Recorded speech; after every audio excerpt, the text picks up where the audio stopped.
governo do estado investe em segurança. Foram nomeados mais 150 policiais civis no estado. Com isso, 30 novas cidades receberam efetivo da Polícia Civil. E o governo implantou melhorias salariais atendendo a mais de 9 mil policiais militares da ativa. Uma reivindicação antiga da categoria.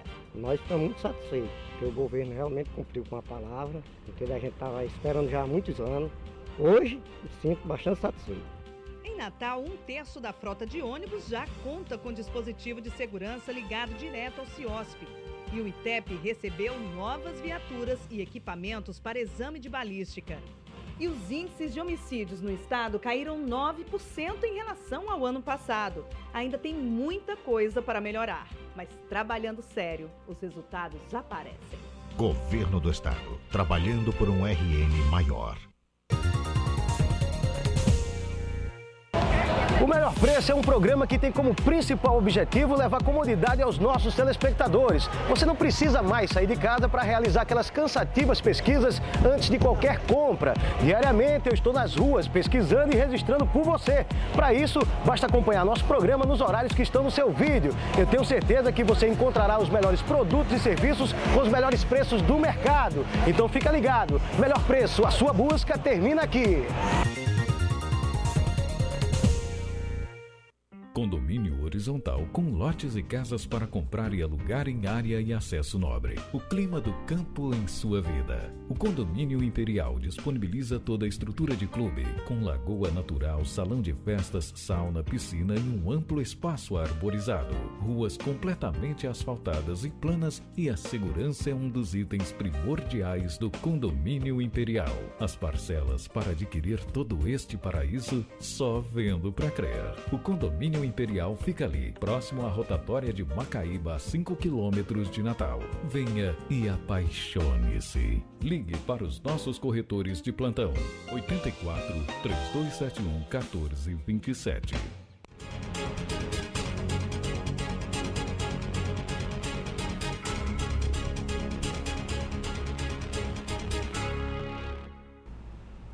Boa noite, caros vestibulandos.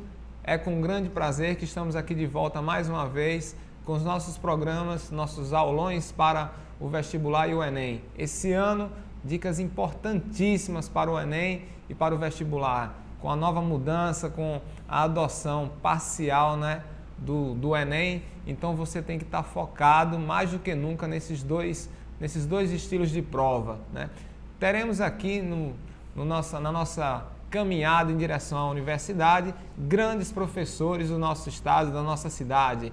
Hoje nós vamos ter aula com o professor Rodrigo, que já está aqui ao meu lado, Rodrigo de Física, Rodrigo Mendes, um expoente fantástico da Física. E vamos ter aula com muita gente boa, Gibran, Miranda de Inglês, Carlos André. Então vai ter, se eu for falar os nomes de todo mundo que vai estar aqui, vai passar a noite dizendo o nome. Então vai estar muita gente aqui, todo mundo focado em ajudar você a entrar na universidade, ok? É com grande prazer que nós vamos iniciar a nossa aula de hoje com o professor Rodrigo Mendes, tá? Rodrigo, muito boa noite e o Rio Grande do Norte é seu. Boa noite, professor Ronaldo.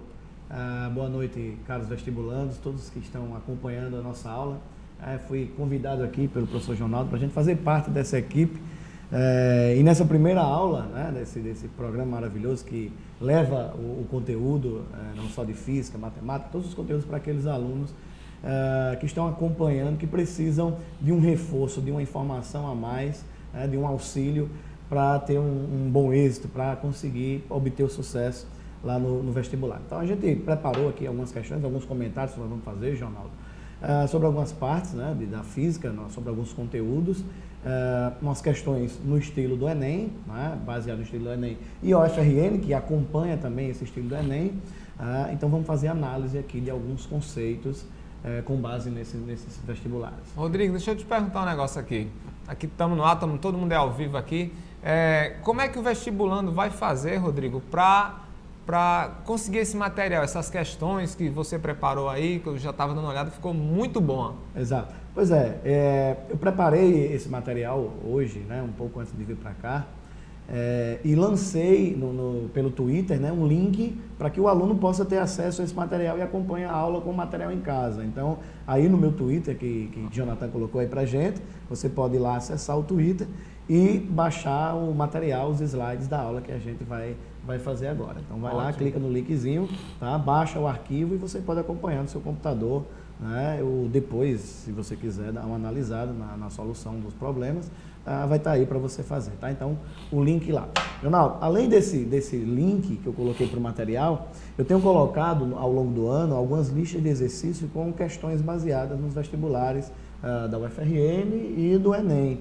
Então, o aluno, além dessas questões, desse material de hoje, ele pode baixar, eu já postei lá 26 listas de exercício, né? E os alunos têm acesso a esse material que eu elaborei, pegando questões e alguns vestibulares. Maravilha, então, maravilha. Uma seleção bacana, muito boa mesmo. Perfeito, muito bom. Ótimo, então o vestibulando já sabe o caminho do sucesso, né?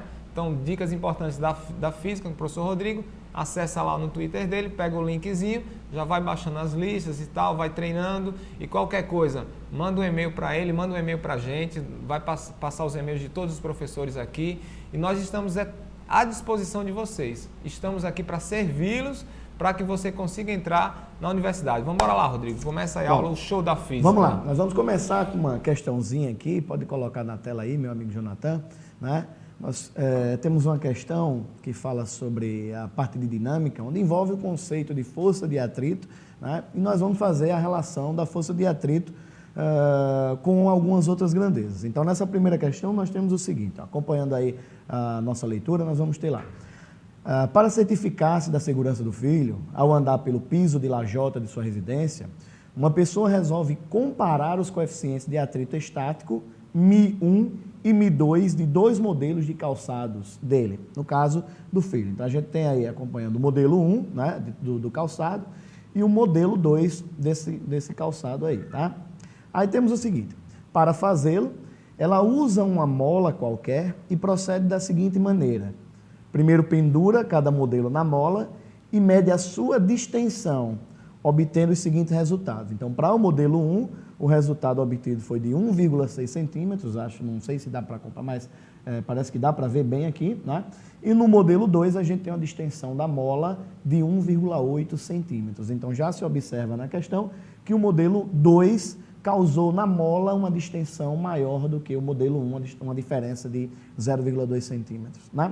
Continuando na questão, nós temos o seguinte, na segunda análise, né, ela coloca o sapato sobre o piso e puxa cada um deles com a mola na horizontal, medindo com uma régua no chão a distensão máxima, até que os sapatos entrem em movimento, obtendo os seguintes resultados. Então, para o modelo 1, obtém-se o resultado de 0,8 centímetros, e o mesmo resultado foi obtido para o modelo 2. Né?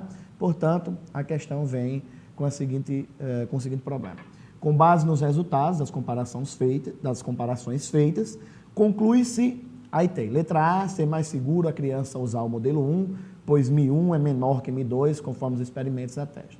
Então, traz para cá, é basicamente fazer uma análise de qual é o melhor tênis de acordo com o coeficiente de atrito que a gente tem para cada tênis. Esse coeficiente de atrito pode ser analisado observando-se bem quais são os resultados dos experimentos, tá? Então, a gente vai fazer o seguinte, olha, analisando o primeiro experimento, a gente vai observar exatamente essa relação aqui. Vejam bem, no primeiro experimento, da distensão da mola, a gente observa que foi uma distensão de 1,6 centímetros. No segundo modelo, uma distensão de 1,8. Pessoal, se nós formos analisar quais são as forças que estão atuando aqui sobre os calçados, no momento em que a gente coloca uma mola e o calçado está preso a essa mola, analisando quais são as forças que estão atuando, nós temos a força peso apontando para baixo e a força elástica apontando para cima.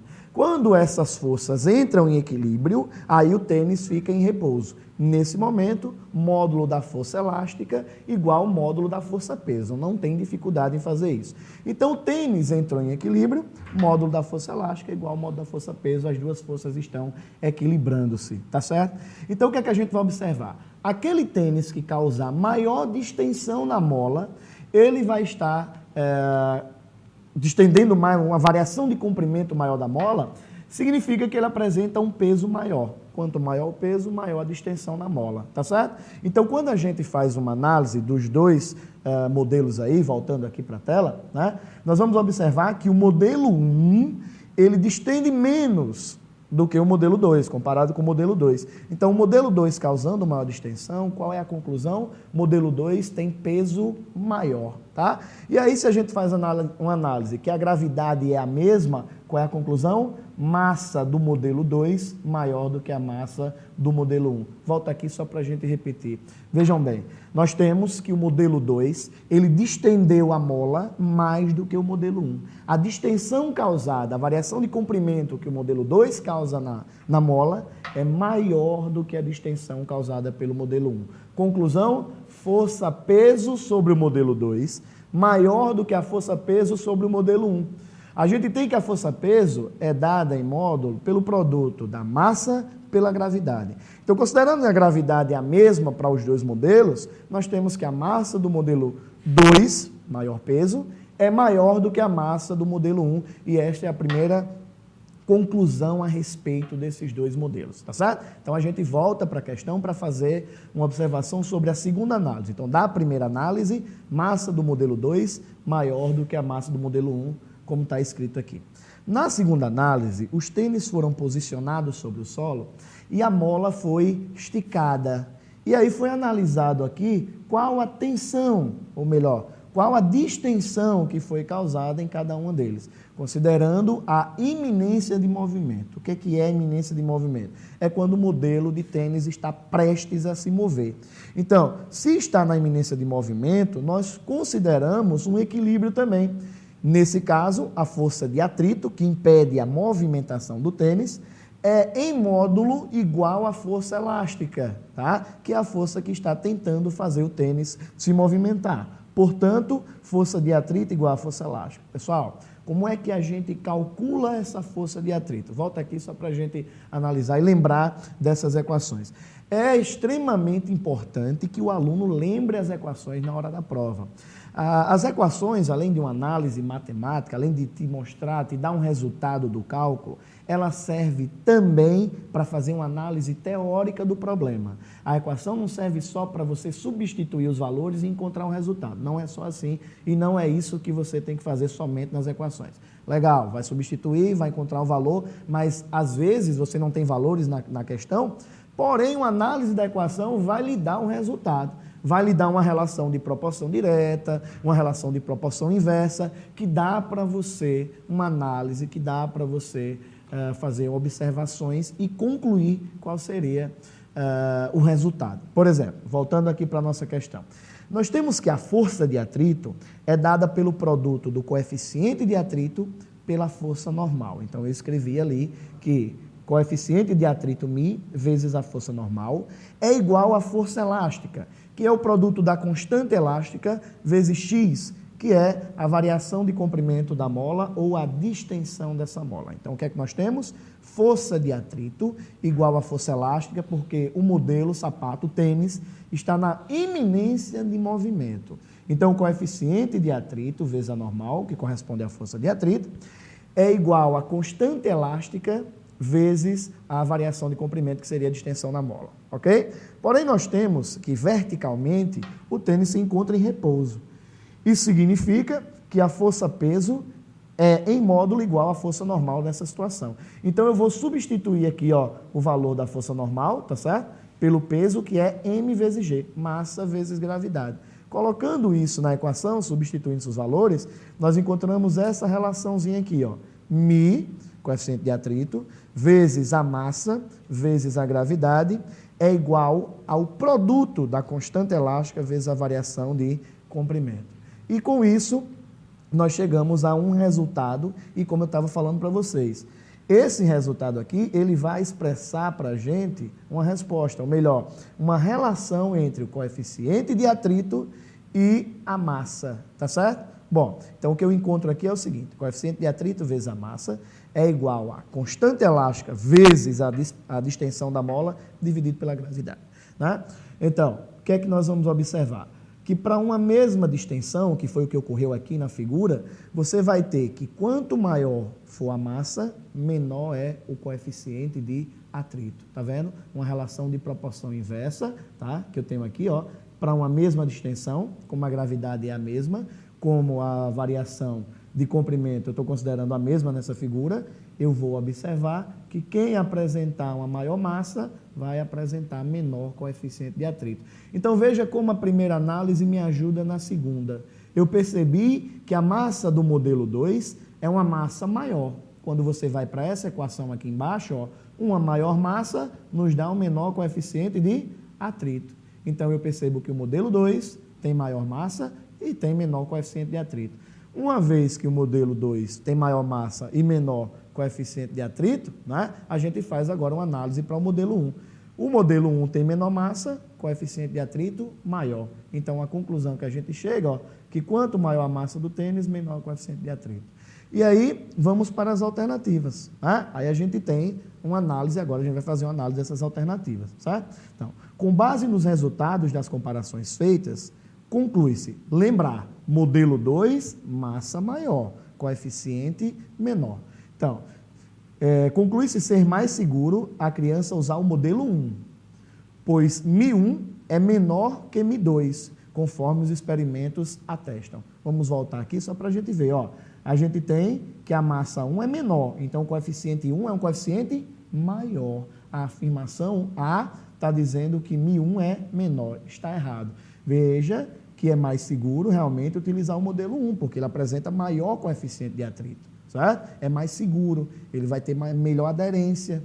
Letra B, conclui-se ser recomendável a criança usar o modelo 2. Eu já vou eliminando, porque o modelo 2 ele não é o modelo mais seguro, uma vez que o coeficiente de atrito dele é menor. Então eu pulo para a letra C, ele diz assim, ó, conclui-se ser indiferente a criança usar qualquer dos dois modelos. Não, são diferentes. Eles apresentam coeficientes diferentes, então eles vão ser, um acaba sendo mais seguro que o outro. E na letra D nós temos ser mais seguro a criança usar o modelo 2, por este oferecer menor risco de escorregão e queda. Está errado. O modelo 2 é o que apresenta maior massa. De acordo com aquela relação que nós fizemos, maior massa, menor coeficiente. Então, ele não é o melhor modelo. E aí sobra a letra E, que diz ser mais seguro a criança usar o modelo 1, pois o coeficiente 1, Mi1, é maior que Mi2. E aí nós temos a letra A como a resposta correta, ok? Então, volta aqui para a gente fazer um comentário. Força de atrito, tá, pessoal? Matematicamente determinada pela relação entre o coeficiente de atrito e a força normal. Foi isso que nós fizemos. Então, é mais seguro que se utilize um calçado cujo coeficiente de atrito seja maior, não é? Porque isso vai nos dar uma maior força de atrito e vai nos dar maior aderência. Então, previne, evita escorregões, ok? Bom, eu coloquei aqui ainda mais um comentário de uma outra força de atrito, mas na verdade uma força de resistência, que é a força de resistência dos fluidos. Então a gente vai fazer alguns comentários aqui sobre esse tipo de força, como ela atua e as observações que teremos a respeito dessa força, tá? Então a primeira questão foi resolvida. Repetindo, pega lá o material, esse material está disponível lá no meu Twitter, vai lá, abre o meu Twitter, e tem lá um linkzinho, faz pouco tempo que postei, clica, baixa os slides e você pode acompanhar em casa com esse material, tá? Os comentários que eu vou fazer agora, vamos lá para a tela, a respeito da força de resistência do ar, né? Eu coloquei aqui que a força de resistência do ar é uma força dissipativa. Ela está direcionada sempre de forma contrária ao movimento do corpo. Pessoal, essa força de resistência do ar, ela é matematicamente definida por essa expressãozinha aqui, ó.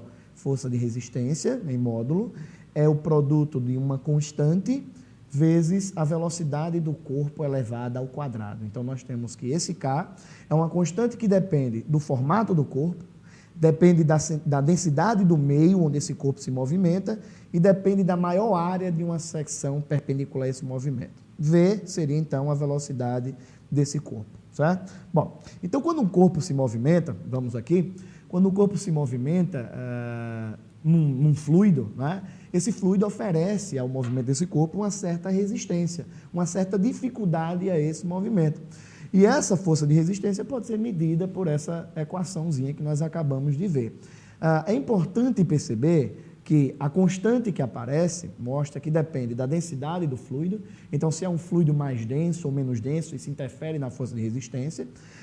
Depende da maior área de secção perpendicular a esse movimento. Então, às vezes você tem a dianteira do carro que tem uma área de secção menor, mas a parte lá onde os passageiros ficam tem uma área de secção maior. Você vai comparar, por exemplo, a área de secção de uma Kombi, por exemplo, é uma área de secção muito grande, né? Aquela que tem uma área perpendicular a esse movimento. Então, a maior seria aquela. E depende de uma constante, de uma propriedade aerodinâmica do corpo, tá? Depende do formato aerodinâmico. Então, essa seria aquela constante. E aí, vezes, essa constante multiplicada pelo quadrado da velocidade do corpo. Prestem bem atenção. O corpo se movimenta com a velocidade e quanto mais rápido ele se desloca, maior é a força de resistência que atua sobre ele. Então, fica cada vez mais difícil vencer essa força de resistência, tá certo? Então, maior velocidade, você vai ter uma maior força de resistência. E é interessante notar também que a velocidade está elevada ao expoente 2. O que é que isso significa? Matematicamente analisando, se você dobra a velocidade do corpo, ele vai estar sofrendo a ação de uma resistência do ar 4 vezes maior, né? Dobrou a velocidade, 2 ao quadrado, você tem uma força de resistência 4 vezes maior. Triplicando-se a velocidade, você passa a ter sobre o corpo que se movimenta uma força de resistência 9 vezes maior, tá? Porque a velocidade está elevada ao expoente 2. Portanto, essa seria a relação da velocidade com a força de resistência. Voltando lá para a tela, para a gente fazer... Pois não? Queria fazer uma perguntinha a você aqui. Eu estava prestando atenção. Tá comigo aqui na tela, por favor. Olha, vamos lá. Eu queria saber o seguinte, se a gente, eu e você, se a gente estivesse apostando corrida, né, a chance de eu ganhar seria maior, então, né? Porque, né, maguinho, realmente, cara mais na magro, verdade, Jornal, a minha área é menor. Você tem uma área menor, não é? Você levaria vantagem porque a força de resistência sobre você seria, mas eu sou mais forte, né?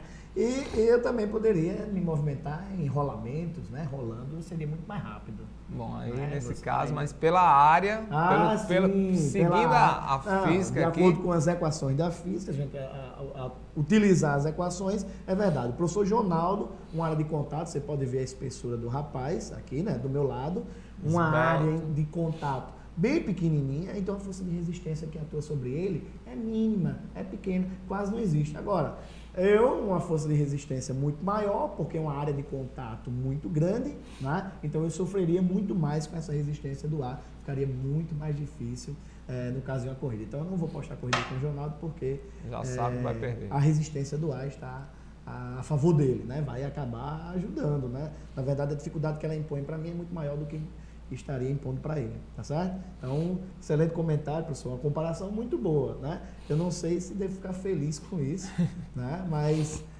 não sei se é porque eu sou muito grande ou se você que é muito pequeno, né? Mas, vamos lá, continuando aqui com o meu comentário, né? A gente volta lá para a tela e aí eu vou colocar uma análise aqui vetorial dessa força de resistência do ar. Veja que nós estamos trabalhando aqui com coisas simples e situações do nosso cotidiano, né? Então eu coloquei aqui uma situação de queda livre. O que é a queda livre? Você abandona o corpo a partir do repouso, tá? O corpo vai ser abandonado de uma certa altura a partir do repouso. Se o corpo não está em movimento ainda, a velocidade dele é nula. Pela equação não tem força de resistência. Quando o corpo começa a se movimentar, tá? Ele adquire uma velocidade para baixo, aí a força-peso acelera ele para baixo, na direção, no sentido do centro da Terra, né? E a força de resistência aponta no sentido oposto. Vejam, por enquanto, nessa queda livre, o vetor força-peso, né, é maior do que o vetor força de resistência. Significa que o módulo do peso é maior do que a força de resistência e daria uma força resultante para baixo. Então, existe força resultante, pela segunda lei de Newton, existe uma aceleração. Então, a velocidade do corpo, professor Jonaldo, ela vai aumentando, porque existe uma força resultante. Só que com o aumento da velocidade, essa força de resistência, ela vai crescendo. E essa força de resistência, ficando maior, causa uma redução da força resultante. E isso faz com que a aceleração do corpo seja menor. Ou seja, a variação de velocidade dele com o decorrer do tempo agora diminui. Sabe o que é que vai acontecer agora? Vai chegar um momento que essa força de resistência se iguala ao peso. Professor Jonaldo, a força de resistência se igualou ao peso. Essa força resultante vai dar igual a zero. O corpo para nesse momento? Não. Pela primeira lei de Newton, o corpo já estava em movimento. Não é? Então, todo corpo que está em movimento tende a permanecer em movimento. Se a força resultante que atua sobre ele é nula, ele tende a permanecer no seu estado de movimento retilíneo uniforme. Então, a partir desse momento, o corpo adquire uma velocidade chamada de velocidade limite. Ele atingiu a velocidade limite e ele não pode mais aumentar de velocidade. Se eu não estiver enganado, traz aqui para a gente alguns dados. Isso é bem fácil de calcular. Uma oportunidade a gente pode até colocar esse cálculo aqui depois. Mas fazendo um cálculo, a cerca de 2.000 metros de altura, uma gotinha de chuva pequenininha caindo, ela chegaria às nossas cabeças a uma velocidade em torno de 2.000, elevado de 400 metros, cerca de 400 metros por segundo, uma velocidade muito grande. Eu não lembro exatamente se é esse valor, mas a gente pode fazer esse cálculozinho aqui rápido. 2.000 de altura, 10 a gravidade, dá 20.000, multiplica por 2, então dá em torno de 200 metros por segundo. 200 metros por segundo dá 720 km por hora, uma velocidade muito grande. Seria uma velocidade suficiente para uma gotinha de chuva furar a nossa cabeça. Porém, não é essa velocidade que se atinge ou que a gente percebe quando a gotinha de chuva chega aqui na superfície. Então, o que é que acontece? A gotinha de chuva está inicialmente em repouso, não tem força de resistência do ar. E aí, à medida que ela começa a cair, a sua velocidade vai aumentando, a força de resistência do ar vai também aumentando. E vai chegar um momento que a força de resistência do ar cresceu, porque a velocidade da partícula ou da gotinha de chuva aumentou, e ela vai atingir um valor igual ao da força-peso. Então, você vai ter força-peso para baixo, força de resistência do ar para cima. Se essas duas forças têm o mesmo módulo, aí ela atinge uma velocidade limite, ela não vai mais aumentar de velocidade. Então, ela chega a atingir ali cerca de 18 km por hora. Seria essa velocidade que ela vai atingir nossa cabeça. Então, pode tomar banho de chuva tranquilo, porque tem a resistência do ar. Sem a resistência do ar, seria muito arriscado, Os telhados podiam se quebrar com a queda da água, Podia furar a cabeça, machucar. Mas com a resistência do ar, a gente acaba não sofrendo por isso, certo? Então, é uma situação que acontece também com o paraquedista, O cara vai lá e faz um salto de paraquedas. O professor Jonaldo foi saltado de paraquedas, por exemplo. Pegou um avião, Pegou emprestado o avião do nosso amigo professor Gibran, E aí saltou de paraquedas. E aí ele vai aumentando sua velocidade, E de repente, em uma certa altitude, Jonaldo abre o seu paraquedas. O que é que ele está fazendo quando abre o paraquedas? Ele está aumentando a área da secção. Então, aumentando a área da secção, a força de resistência ficou agora maior. E aí, essa força de resistência tende a ficar igual ao peso. Em algumas situações, ela pode se tornar maior. Aí o corpo desacelera.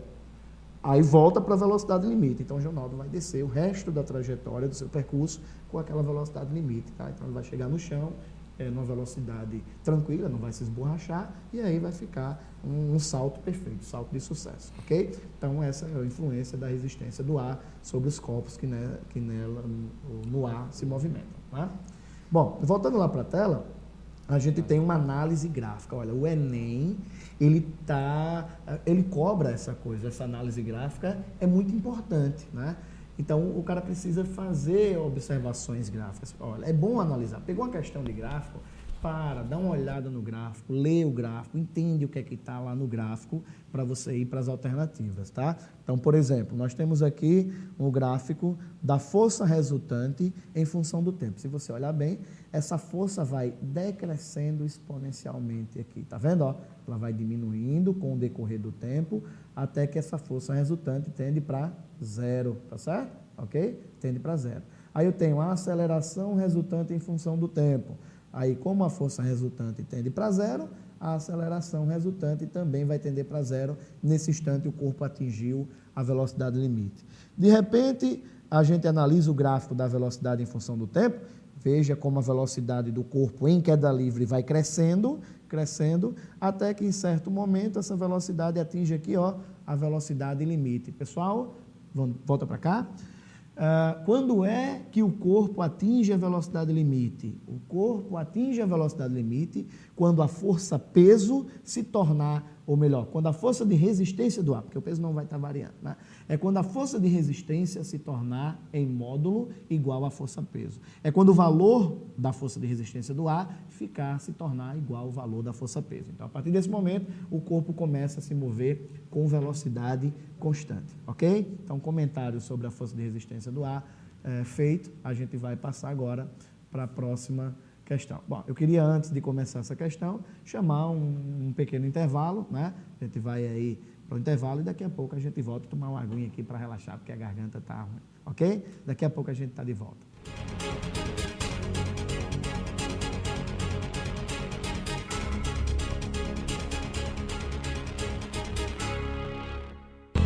RN em movimento. O governo do estado investe em segurança. Foram nomeados mais 150 policiais civis no estado. Com isso, 30 novas cidades receberam efetivo da Polícia Civil. E o governo implantou melhorias salariais atendendo a mais de 9 mil policiais militares da ativa. Uma reivindicação antiga da categoria. Nós estamos muito satisfeitos, porque o governo realmente cumpriu com a palavra, porque a gente estava esperando já há muitos anos. Hoje, me sinto bastante satisfeito. Em Natal, 1/3 da frota de ônibus já conta com dispositivo de segurança ligado direto ao CIOSP. E o ITEP recebeu novas viaturas e equipamentos para exame de balística. E os índices de homicídios no estado caíram 9% em relação ao ano passado. Ainda tem muita coisa para melhorar, mas trabalhando sério, os resultados aparecem. Governo do Estado, trabalhando por um RN maior. O Melhor Preço é um programa que tem como principal objetivo levar comodidade aos nossos telespectadores. Você não precisa mais sair de casa para realizar aquelas cansativas pesquisas antes de qualquer compra. Diariamente eu estou nas ruas pesquisando e registrando por você. Para isso, basta acompanhar nosso programa nos horários que estão no seu vídeo. Eu tenho certeza que você encontrará os melhores produtos e serviços com os melhores preços do mercado. Então fica ligado. Melhor Preço, a sua busca termina aqui. Condomínio horizontal com lotes e casas para comprar e alugar em área e acesso nobre. O clima do campo em sua vida. O Condomínio Imperial disponibiliza toda a estrutura de clube, com lagoa natural, salão de festas, sauna, piscina e um amplo espaço arborizado. Ruas completamente asfaltadas e planas, e a segurança é um dos itens primordiais do Condomínio Imperial. As parcelas para adquirir todo este paraíso, só vendo para crer. O Condomínio Imperial fica ali, próximo à rotatória de Macaíba, a 5 quilômetros de Natal. Venha e apaixone-se. Ligue para os nossos corretores de plantão. 84 3271 1427.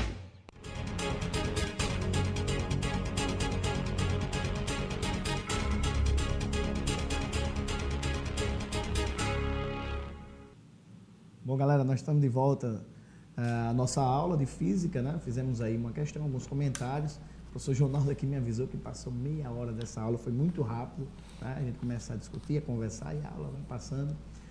Mas muito bom, muito bom. Queria mandar um abraço aqui, professor Ronaldo, nosso amigo Gibran, né? Que está aí assistindo, né? Está dando uma atenção aí à nossa aula. Mandou um abraço aqui para o professor Ronaldo. Amanhã ele vai estar aqui, viu? Amanhã o professor Gibran vai estar aqui com a gente, né? Vamos voltar aqui para a nossa questão, para a gente não demorar muito e conseguir abordar o máximo de coisas possível, tá certo? Bom, então a gente tem uma nova questão aqui, uma questão que fala sobre gravitação universal, mais precisamente sobre as leis de Kepler, né? Que são as leis que descrevem o comportamento de corpos celestes, né? O comportamento de corpos que orbitam outros corpos, né? Então nessa questão nós temos o seguinte: a figura abaixo representa o Sol, 3 astros celestes e suas respectivas órbitas em torno do Sol, Urano, Netuno, e o objeto na década de 1990 descoberto de nome 1996 TL66. Então a gente observa aqui o Sol, né, Urano, Netuno e aí 1996 TL66, ok? Bom, fazendo uma análise aqui das afirmações, porque a questão traz pede para a gente fazer uma análise das afirmativas, e aí nós temos o seguinte, afirmação 1, essas órbitas são elípticas, estando o Sol em um dos focos dessa elipse. 2, os 3 astros representados executam um movimento uniforme em torno do Sol, cada um com um valor de velocidade diferente dos outros. E 3, dentre os astros representados, quem gasta menos tempo para completar uma volta em torno do Sol é Urano, indique quais são as afirmações corretas, tá certo? Bom, nós vamos fazer uma análise aqui das leis de Kepler, né? Então eu coloquei aqui uma animaçãozinha, uns slidezinhos para a gente fazer uma análise de como são essas leis, o que elas enunciam e quais são as consequências, né? É muito importante saber para essas provas, né? Para a prova do Enem, para a prova do FRN e esses outros vestibulares que seguem esse padrão. É interessante você conhecer a lei, né? O enunciado dessa lei, as consequências dessa lei, as aplicações dela nos problemas, porque é esse tipo de análise que o vestibular quer. Essa coisinha de só decorar qual é a lei e tentar enunciar lá não funciona. Tem que saber aplicar. Então, a física ela é pautada nisso. As provas cobram isso. É você pegar uma situação do seu cotidiano, pegar uma lei física e conseguir analisar, tá certo? Então, vamos aqui para a primeira lei de Kepler, né? A primeira lei de Kepler, ela diz o seguinte, olhando aqui na tela. Essa primeira lei é chamada de lei das órbitas. A lei afirma, né, de acordo com essa lei, em relação ao Sol, os planetas estão descrevendo órbitas elípticas e o Sol está ocupando um dos focos dessa elipse, né? Eu estou aqui acompanhado do professor Jonaldo, né? Todo mundo aí que é aluno do Jonaldo, eu tenho certeza que sabe o que é uma elipse, sabe do que é que a gente está falando aqui, né? Então, existem duas posições aqui geométricas, né? Com relação a essa elipse, que são os focos, né? Então, o problema, a questão, a lei está mostrando que o Sol está posicionado em um dos focos. Então, nós temos aqui o planeta Terra, por exemplo, né? E nós temos aqui também o Sol, né? Um solzinho sorrindo aí, e esse planeta está realizando uma órbita elíptica, tá certo? Você vai observar, então, que o Sol posiciona-se em um dos focos, tá? E o outro foco fica livre nessa órbita. Pessoal, apesar dessa órbita estar extremamente acentuada, a órbita elíptica, mas ela é muito próxima de uma circunferência, né? Existe uma propriedade da elipse que chama-se excentricidade, que diz que quando essa excentricidade tende para um valor igual a 1, a órbita a elipse é muito acentuada, muito alongada. Mas quando essa excentricidade tende para 0, essa órbita ela tende para uma circunferência, tá certo? Então, o que é que acontece? No caso dos planetas, essas órbitas têm excentricidade muito pequena. Para você ter ideia, o planeta que tem maior excentricidade é o planeta Mercúrio, e a excentricidade dele é de 0,2, é uma excentricidade muito pequena. Então, a gente faz esse desenho com a elipse muito acentuada para o aluno ter noção de que a órbita é elíptica e não circular. Porém, é muito perto de uma circunferência. O vestibular da FRN, inclusive, já cobrou esse tipo de conhecimento do aluno, não é, para reconhecer lá, umas figuras, qual era a órbita do planeta. Então, você vai notar, pessoal, nessa lei, que ora o planeta passa mais perto do Sol e ora o planeta passa mais afastado. Professor Jonaldo, quando o planeta está passando mais perto do Sol, a gente diz que ele está no periélio, tá? Também chamado de perigeu. Quando o planeta está passando mais longe do Sol, a gente diz que ele está na posição do afélio. Então, o que é a primeira lei? A órbita dos planetas é uma órbita elíptica. E o Sol está ocupando um dos focos dessa elipse. Qual é a consequência disso? Ora o planeta está mais afastado, ora o planeta está mais longe. Professor Jonaldo, muita gente acha que é essa a causa das estações do ano. Só que essa diferença de distância, Jonaldo, não é suficiente para causar as estações do ano. O que causa as estações do ano é, na verdade, a manutenção do eixo, da inclinação do eixo de rotação da Terra, tá? Isso aí, numa outra oportunidade, a gente vai acabar discutindo melhor com mais tempo, né? Mas vejam só. Então, a lei fala da órbita e da posição do Sol em relação aos focos, certo? Como o Sol está posicionado em um dos focos, aí você vai acabar observando, ora o planeta mais perto, ora o planeta mais afastado. Ora no periélio, ora no afélio. Se o Sol estivesse no centro da órbita, aí a gente não teria, né, nessas extremidades, né? Talvez a gente pudesse medir aqui nessa direção, essa distância e essa. Mas com o Sol em um dos focos, você tem periélio e afélio. Essa é a consequência, tá certo? Voltando para a tela, a gente vai ver aqui agora uma análise da segunda lei. Essa lei chama-se Lei das Áreas. A Lei das Áreas diz que um segmento de reta imaginário que une o planeta ao Sol varre áreas iguais em intervalos de tempos iguais. Esse varrer, professor Jonaldo, é semelhante a um para-brisa de um automóvel cheio de lama, e aí de repente você liga o limpador de para-brisa, ele está varrendo, limpando aquela área, tá certo? Então, quando o planeta está aqui se deslocando, veja na região do periélio, a gente vai imaginar um segmento que une o planeta ao Sol, tá certo? O planeta ele vai acabar se deslocando para aquela posição ali, tá? Então, nesse deslocamento, se o segmento vai acompanhando o planeta, você vai observar que a área 1, tá? Foi a área varrida por esse planeta, ok? Por esse segmento, na verdade. Então, o planeta desloca-se nessa trajetória aqui, ó, e aí a área varrida por esse segmento é essa área. Então, com o decorrer dos dias, dos meses, né, esse planeta vai percorrendo sua trajetória e, de repente, quando ele está lá no afélio, o segmento ele vai varrer essa outra área aqui, né? Professor Jonaldo, se a gente aproximar isso aqui, deixa eu só voltar, se a gente aproximar isso aqui de um triângulo, né, você vai observar que aqui na região do periélio, esse triângulo, aproximando de um triângulo, teria uma base maior, né? Então, uma altura menor. Lá do outro lado, o triângulo teria uma altura maior e uma base menor. O nosso amigo Kepler conseguiu observar que se os intervalos de tempo, de duração desse movimento, desses dois movimentos, são iguais, essas áreas varridas são iguais também, professor. Então, o que é que acontece? De acordo com a segunda lei de Kepler, o planeta apresenta uma velocidade areolar constante. O que é a velocidade areolar? É a velocidade com que ele varre uma determinada área, tá certo? Agora, vamos fazer uma análise da velocidade linear desse planeta. Notem o seguinte, o tempo que ele gastou para percorrer essa trajetória aqui é igual ao tempo que ele gasta para percorrer aquela outra trajetória, tá vendo, Jonaldo? O que é que acontece? Se o intervalo de tempo é o mesmo, o que é que eu posso dizer das velocidades desse planeta nessas duas regiões? Como aqui ele percorreu uma trajetória maior, no mesmo intervalo de tempo que ele percorre aquela, ele apresenta velocidade maior. Então, o que é que diz? Vem para cá, para a gente fazer uma conclusão dessa lei. O que é que diz a segunda lei? Que o segmento de reta que une o planeta ao Sol varre áreas iguais em intervalos de tempos iguais. Então, o planeta tem uma velocidade areolar. Essa área é sempre a mesma quando o intervalo de tempo é o mesmo, certo?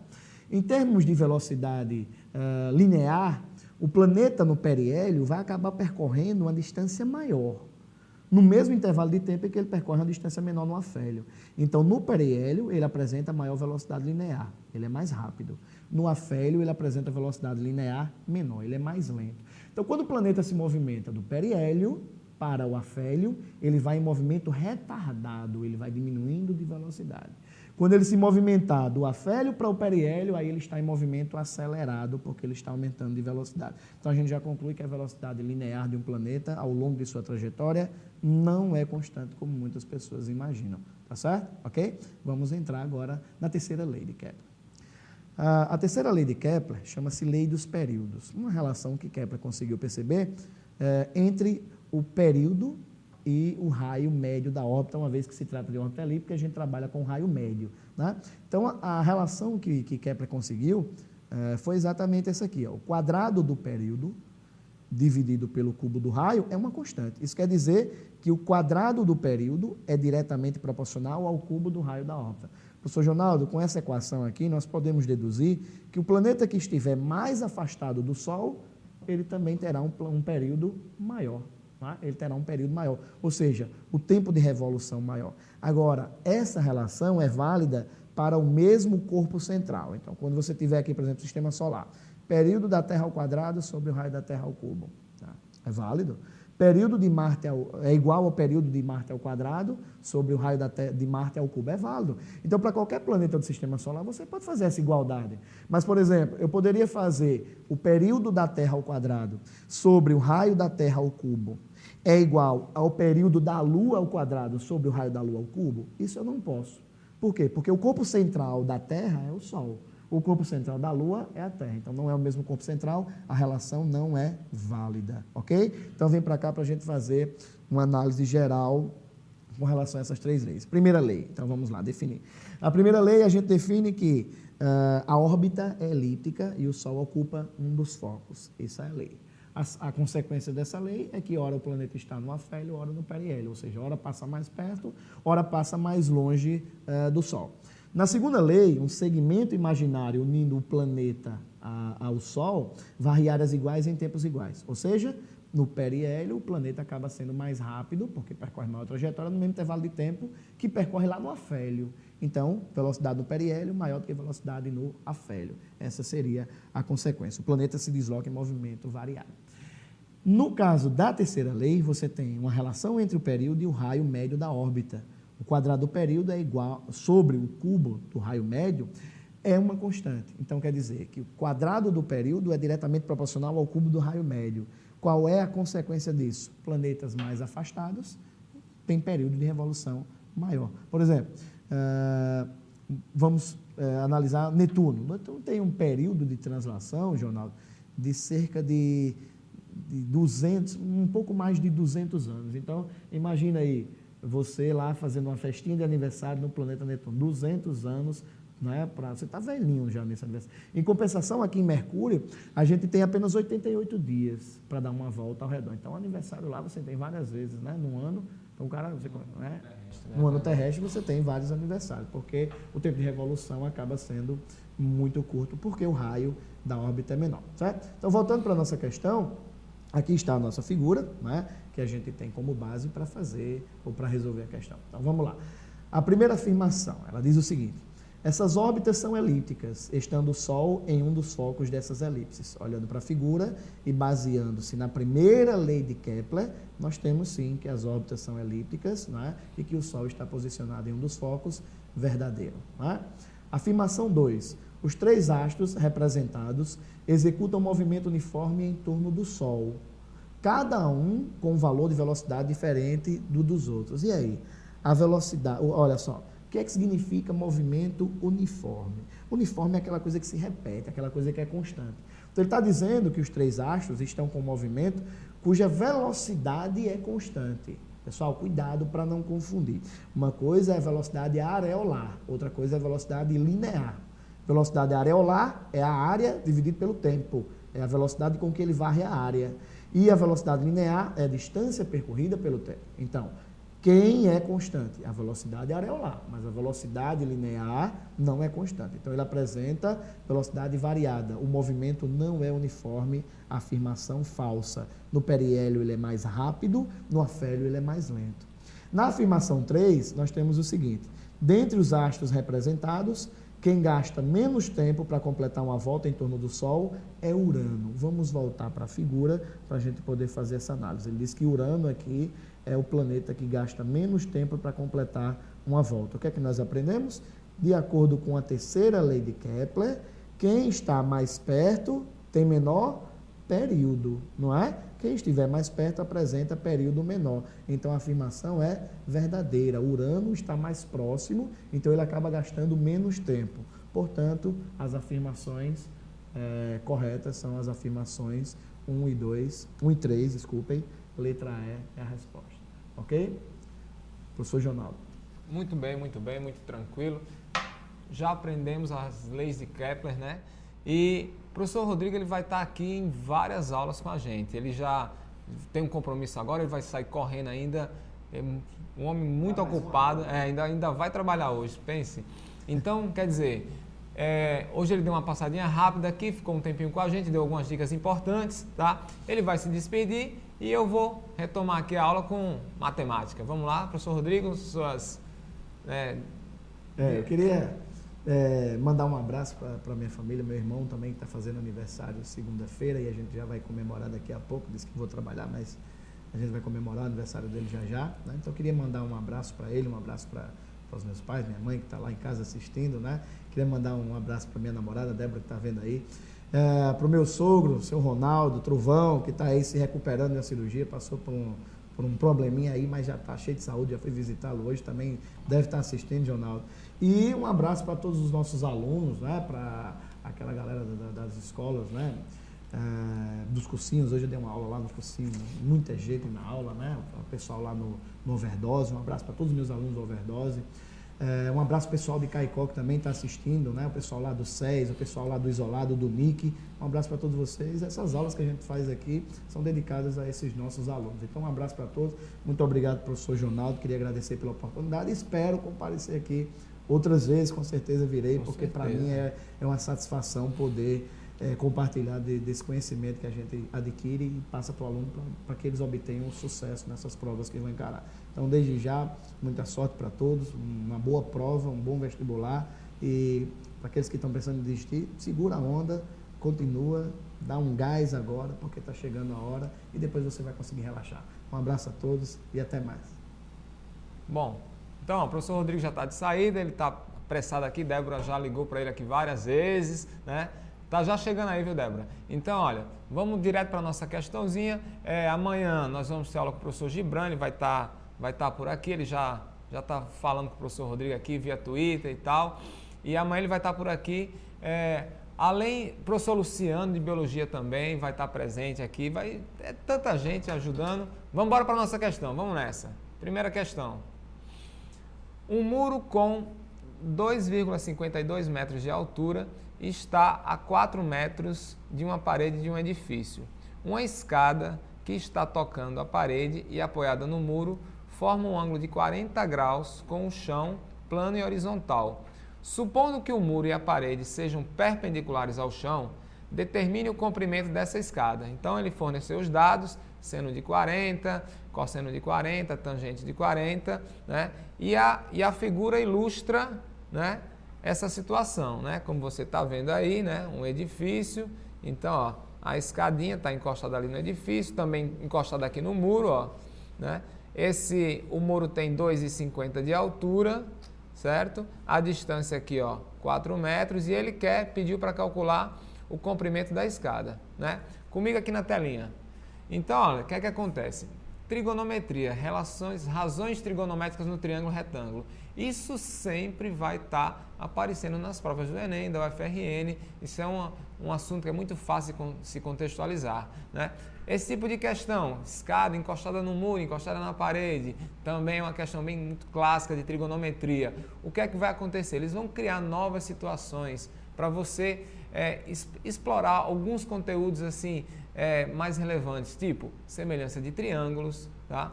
As próprias razões trigonométricas. Então você tem que estar atento a esses assuntos assim, de certa forma básicos, mas que são facilmente contextualizáveis e você, né, tem que ficar bem atento. Jonathan, de volta aí a questão na telinha. Aí. Olha só o que é que eu tenho. No nosso esquema matemático, está aqui, ó, a altura do prédio, o muro 2,52, então a escada é isso aqui, ó, a escada está representada por esse segmento. Aqui eu falei a altura do prédio, mas é aqui, a parede do prédio está bem aqui, né? Então, ó, esse AB seria o comprimento da escada, eu tenho que DE é a altura do muro e aqui a distância, aquele corredor entre o edifício e o muro, 4 metros de distância. Esses dois triângulos, eles são triângulos o quê? Triângulos semelhantes, ok? Então, olha só. No triângulo ADE, nesse triângulo aqui menor, ADE, nós temos o quê? Que a tangente de 40 graus vai ser cateto oposto sobre cateto adjacente. DE sobre AE, como nós colocamos aqui. A tangente de 40, ele informou que é 0,84. O segmento DE, 2,52. Então, ó, já vamos descobrir, ó, esse comprimento, o comprimento AE, que mede 3 metros, ok? Então, ó, comprimento AE, 3 metros. No triângulo maior, triângulo ABC, a nossa intenção é encontrar o quê? Encontrar o comprimento da escada. Foi esse o comando da questão. A questão perguntou o quê? Qual seria o comprimento da escada? Então, comprimento da escada, representado pelo nosso esquema, AB. Vamos usar o que agora? Já encontrei que o segmento AE, esse pedaço aqui, ó, mede 3 metros, já calculamos. Então, o segmento AC, né, ele vai medir o quê? Ele vai medir 7 metros. Aqui eu tenho 3 metros, aqui eu tenho 7 metros. Cosseno de 40 graus. Cosseno vai ser o quê? Cateto adjacente sobre a hipotenusa. Então, no nosso triângulo, no triângulo ABC, o cosseno de 40 graus será cateto adjacente, AC, sobre a hipotenusa, que é o lado AB do triângulo. AC sobre AB. O cosseno de 40, 0,77. Temos essa informação no problema. O lado AC, como já foi dito, 4 mais 3 vai medir 7 metros, sobre o segmento AB, que é justamente o comprimento da escada. Né? Meios por extremos, você vai encontrar 700 sobre 77, aproximadamente 9,09. Portanto, o comprimento da escada é aproximadamente 9,09. Ok? Comigo aqui na telinha. As razões trigonométricas, elas são muito usadas em questões, né, questões contextualizadas. Tá? Você tem que estar atento ao quê? Essas razões básicas, tá? Também você tem que estar atento a quem? Ao ciclo trigonométrico. O ciclo trigonométrico ele é muito importante. Por quê? Porque é no ciclo trigonométrico que você tem a possibilidade de quê? De identificar os sinais das funções. Seno, cosseno, tangente, tá? Nós vamos, hoje não, mas nós vamos em breve mostrar para você o ciclo trigonométrico, como é que ele funciona e dar algumas dicas importantíssimas para o Enem e para o vestibular, ok? Vamos embora para a segunda questãozinha, né? Essa segunda questão, ela diz o quê? Observe a bicicleta e a tabela trigonométrica dada a seguir. Então, ó, tem a bicicleta, evidentemente, ó, uma roda maior, aquelas bicicletas antigas, né? E aqui eu tenho um raio menor. E aqui, ó, você já tem um esquema matemático, né? OAP, né? OAP e o outro triângulo OBQ, né? Tá aí uma tabela que ele informou, tá? E ele diz o quê, ó? Os centros das rodas estão a distância PQ igual a 120 centímetros e os raios PA e QB medem respectivamente 25 e 52 centímetros. De acordo com a tabela, o ângulo AOP tem o seguinte valor. Aí as alternativas: 10 graus, 11 graus, 12 graus, 13 graus e a letra E, 14 graus. Ok? Então, ó, vamos para o nosso esquema matemático para a gente... Os triângulos OPA e OQB, eles são triângulos semelhantes. Por que eles são semelhantes? Porque eles têm os mesmos ângulos internos, tá? O ângulo O aqui, ó, o vértice O dos dois triângulos, eles são comuns aos dois triângulos. Então, se eles são dois triângulos retângulos e com um segundo ângulo comum, portanto, eles são triângulos semelhantes. Como eles são semelhantes, a gente pode de cara já montar semelhançazinha. Por semelhança de triângulos, eu tenho aqui o quê? Ó? OP, a hipotenusa do triângulo menor, está para OK, que é a hipotenusa do triângulo maior, assim como PA, a altura, né, esse cateto aqui, está para QB, ok? Substituindo, eu tenho OP sobre OK, ele mede o quê? Ó, como eu coloquei aqui no nosso esquema, ó, OP mais 120, que vai ser igual a 25 sobre 52. Portanto, nós já achamos a medida do segmento OP, 1000 sobre 9 centímetros. Tranquilo? Tudo bem? Encontrada a medida do segmento OP, né, facilmente nós vamos encontrar o ângulo. Afinal de contas, ele pediu para calcular que ângulo representava esse vértice O. Então, olha só, o seno do ângulo, seno de alfa aqui, vai ser o quê? Cateto oposto sobre cateto adjacente, sobre hipotenusa, desculpa. Seno do ângulo, cateto oposto sobre hipotenusa. Então, ó, 25 centímetros, o cateto oposto, sobre a hipotenusa que nós encontramos, 1000 sobre 9. Divisão de frações, copia-se o numerador, multiplica-se pelo inverso do denominador, você vai encontrar que o seno é aproximadamente 0,225. Olhando na nossa tabela, né, você vê facilmente que o ângulo cujo seno é 0,225 é 13 graus, ok? Então você já sabe qual é a alternativa correta. Comigo aqui na telinha. Bom, hoje nós vimos rapidamente duas questõezinhas envolvendo razões trigonométricas, tá? No nosso próximo encontro, nós vamos ver, evidentemente, todos os assuntos que são pertinentes, que a chance é maior, a probabilidade é maior de cair no Enem e de cair no vestibular. Várias dicas de todas as disciplinas com os grandes professores estarão sempre presentes aqui no nosso programa, nos nossos encontros, que serão aos sábados, das 20h30 às 21h30 e amanhã, domingo, das 20 horas.